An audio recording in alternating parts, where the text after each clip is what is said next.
there is a quiet place within you. But perhaps, lately, you have forgotten how to reach it.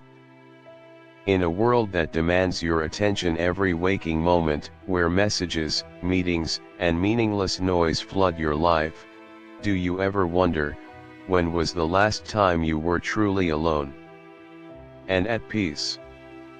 I remember a time when I was constantly connected. Notifications, deadlines, endless conversations that felt urgent but not important. It drained me. I was present for everyone else, but absent within myself. Until one evening, I turned everything off. No phone. No internet. Just silence. At first, it felt uncomfortable, even frightening. But then, I heard something I had not heard in a long time, myself.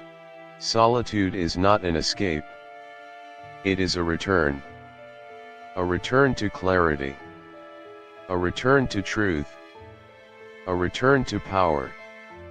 In this video, I will show you why embracing solitude is not only healing, it is essential for emotional intelligence, for resilience, and for inner peace. Technology has redefined connection. We carry the world in our pockets. But this world rarely allows us to be alone. Social media feeds, chat groups, emails at midnight, they have woven themselves into our lives. You may feel guilty when you miss a message. You may feel anxious when your content does not receive enough attention. You compare, you scroll, you engage. But underneath it all, something aches. Do you recognize this cycle? You wake up and reach for your phone before your breath. You check updates not out of interest, but from habit. You feel left behind if you do not join the noise. This is not connection. This is compulsion. Before the age of smartphones, solitude was natural. People took walks without devices. They stared out windows, not at screens. They waited in silence. And in those silences, they met themselves. Now, solitude feels foreign. Even suspicious. But what has been lost is not just peace, it is presence. Psychologists call it the fear of missing out. But it is deeper than that. It is the fear of being alone with your own thoughts. The fear of not performing. The fear that if you are not seen, you do not matter.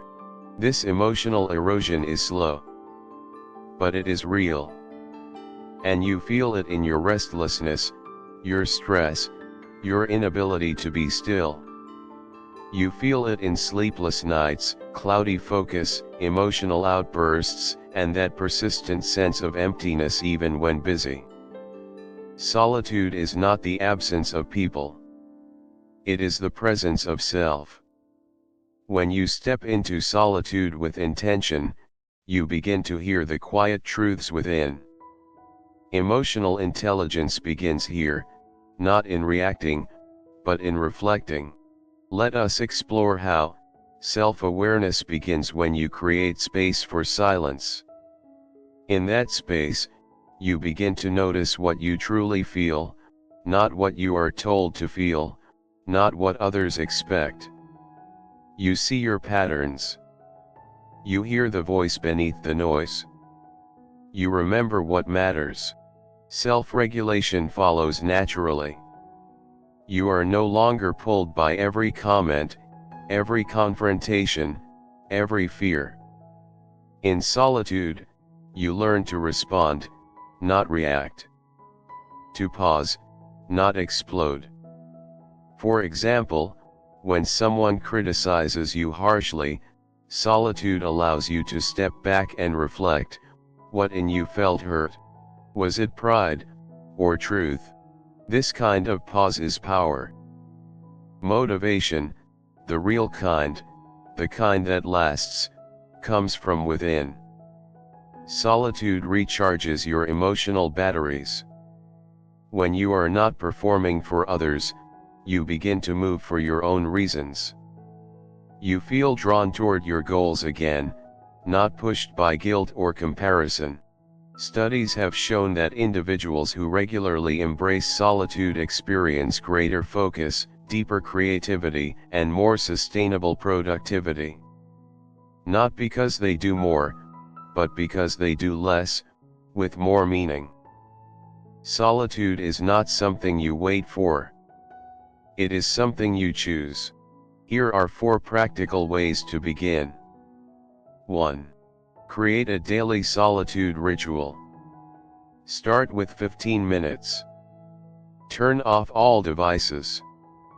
Sit in silence. No music. No screens. Just you and your breath. This is not a task. This is a return. 2. Practice mindful journaling. Write what you feel without censoring. What makes you anxious? What you wish to say but cannot. Let your thoughts have a voice. You are not writing for others. You are listening to yourself. 3. Walk alone in nature. Let your senses awaken. The rustle of leaves, the rhythm of your steps, the feeling of space. Nature is the mirror of your stillness. You do not need answers. You only need presence. 4. Disconnect with intention. Silence your notifications after sunset. Leave your phone outside your room. Let night be sacred again. Give your nervous system the gift of quiet. These are not extreme steps, but they are revolutionary in a world that fears stillness. In solitude, your emotions no longer drown you, they guide you. You become someone who does not run from discomfort, but listens to it. That is the essence of emotional maturity. Henry David Thoreau once said, "I never found a companion that was so companionable as solitude." He did not run from the world. He walked into the woods, to remember who he was. Thoreau believed that in solitude, we meet not only ourselves, but the truth. He rejected the noise to hear what was real. You can do the same. Not by escaping, but by choosing presence. By choosing less. Seneca, the Stoic philosopher, reminded us that nowhere can man find a quieter or more untroubled retreat than in his own soul. This is the heart of emotional intelligence, the retreat into inner stillness when outer chaos grows loud. Solitude is not about isolation. It is about integrity. It is not loneliness. It is clarity. When you embrace it, you begin to live not by reaction, but by reason. Not by fear, but by intention. This world will always be busy. But your soul does not have to be. The power of solitude is not in what it takes away. It is in what it returns to you: peace, clarity, and the quiet strength to be fully present. Choose time for yourself. Not as a luxury, but as a necessity. Let solitude become your sanctuary. A place where you hear yourself clearly. Where you return to the truth that you are enough, even when unseen. This is not the end of connection. It is the beginning of deeper connection, with yourself, and with others. And that is where true life begins.